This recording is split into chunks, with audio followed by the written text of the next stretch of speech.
தமிழ் நண்பர்கள் அனைவருக்கும் வணக்கம். அக்னிச்சிறகு சேனல் சார்பாக இந்த வீடியோவுக்கு உங்களை அன்புடன் வரவேற்பது நான் உங்கள் கௌசி. கார்த்திக் ரேவதி சீரியலுடைய அடுத்த எபிசோடுக்கான ப்ரோமோ என்ன அப்படின்றத பார்க்கலாம்.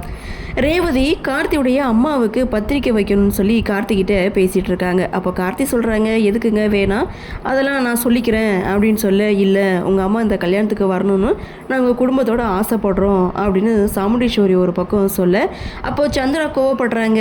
என்ன நினச்சிட்டு இருக்க ரேவதி, நீ பார்த்தா ரொம்ப ஓவராக தான் போயிட்டுருக்க அப்படின்ட்டு. இவங்கெல்லாம் பஞ்ச பரதேசிங்க, மண்டபத்துக்கு வெளியில் தான் நிற்க வேண்டியது, மண்டபத்துக்கு உள்ளே வந்து வரக்கூடாது, போகுதுன்னு விட்டாக்கா நீங்கள் நேரில் போய் பத்திரிக்கை வைக்கணும்னு பேசிகிட்டு இருக்கீங்கன்னு சந்திரா ஒரு பக்கம் சத்தம் போட, அதை பார்த்த ராஜராஜன் சந்திராவை திட்டுறாங்க.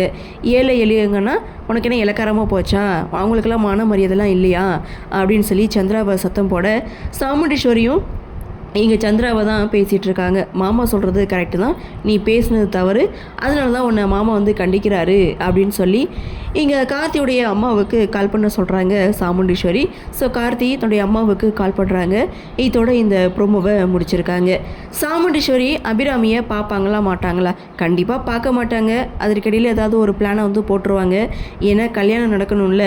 சாமுண்டீஸ்வரி மனசில் கார்த்தி தான் மாப்பிள்ளை அப்படின்றத ஃபிக்ஸ் பண்ணிட்டாங்க போல். அதனால தான் அவங்க இந்த அளவுக்கு இறங்கி வந்து பேசிகிட்டு இருக்காங்க. சரி பார்க்கலாம் எபிசோடில் என்ன மாதிரியான சுவாரஸ்யத்தோடு கதைகளை நகர்வை கொண்டு வராங்க அப்படின்றத நாமளும் பொறுத்திருந்து பார்க்கலாம். இந்த ப்ரோமோ பற்றினா உங்களுடைய கருத்தை வழக்கம் போல் கமெண்ட் செக்ஷனில் பதிவு பண்ணுங்கள். இந்த வீடியோ உங்களுக்கு பிடிச்சிருந்தா லைக் பண்ணுங்கள், ஷேர் பண்ணுங்கள், மறக்காமல் நம்ம சேனலை சப்ஸ்கிரைப் பண்ணிக்கிறீங்கன்னு சொல்லி இந்த வீடியோவிலிருந்து விடைபெறுகிறேன். நன்றி, வணக்கம்.